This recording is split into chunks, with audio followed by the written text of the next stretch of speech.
Hi viewers, let's understand in this video that what is LPG, which is referred as L for liberalization, P for privatization and G for globalization.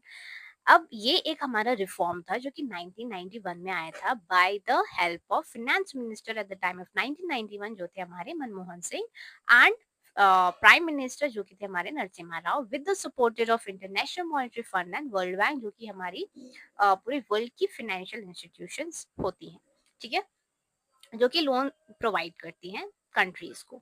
तो इन्होंने हमारी help की थी इस reform के लिए। अब ये रिफॉर्म था क्या, अब ये क्यों लाया गया था, पहले ये समझते हैं। ये रिफॉर्म इसलिए लाया गया था क्योंकि हमारी कंट्री के पास ना बहुत ज्यादा डेप्ट आ गया था, ठीक है, डेप्ट हो चुका था, यानी कि हमने बहुत सारे लोन ले रखे थे, लेकिन अब हम उस कैपेबल नहीं थे कि अब उस लोन को पे बैक कर सके, ठीक है। दूसरी, हमारी कंट्री के पास फॉरेन रिजर्व्स बहुत कम हो गए थे, यानी कि फॉरेन करेंसीज बहुत कम हो गई थी, जिससे हम इंपोर्ट भी नहीं कर पा रहे थे।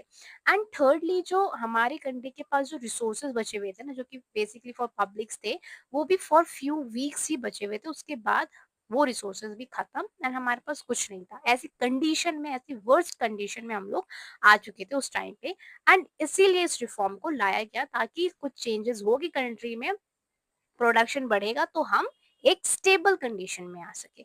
अब देखो, लिबरलाइजेशन क्या मतलब होता है इसका, कि जो इंडस्ट्रीज या कंपनीज शुरू करने के लिए जो हमें लाइसेंस बनाने होते हैं, बहुत सारे कॉम्प्लिकेटेड पेपर वर्क के थ्रू जाना पड़ता है, उसको पूरा खत्म एबोलिश कर दिया गया था, बोले तो बैन कर दिया गया था, ठीक है। जिससे क्या होता कि ज्यादा से ज्यादा लोग, अब ये देखो, कॉम्प्लिकेटेड कोई भी प्रोसेस होता है, अगर उसको सिंपल कर दिया जाता है ना, तो ज्यादा से ज्यादा लोग उस चीज को करने के लिए आगे आते हैं, ठीक है।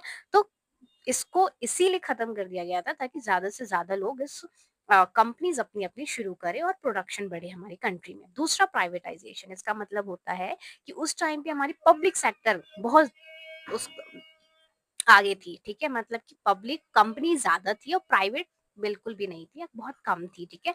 तो गवर्नमेंट ने ये सोचा कि अब हमारी कंट्री में अब हम प्राइवेट सेक्टर को ज्यादा प्रमोट करेंगे एंड उन्होंने डिसइन्वेस्टमेंट करना शुरू कर दिया। डिसइन्वेस्टमेंट का मतलब होता है जो अपने शेयर्स थे पब्लिक कंपनीज में, जो अपने शेयर्स थे ना, उसको प्राइवेट सेक्टर को बेचना शुरू कर दिया।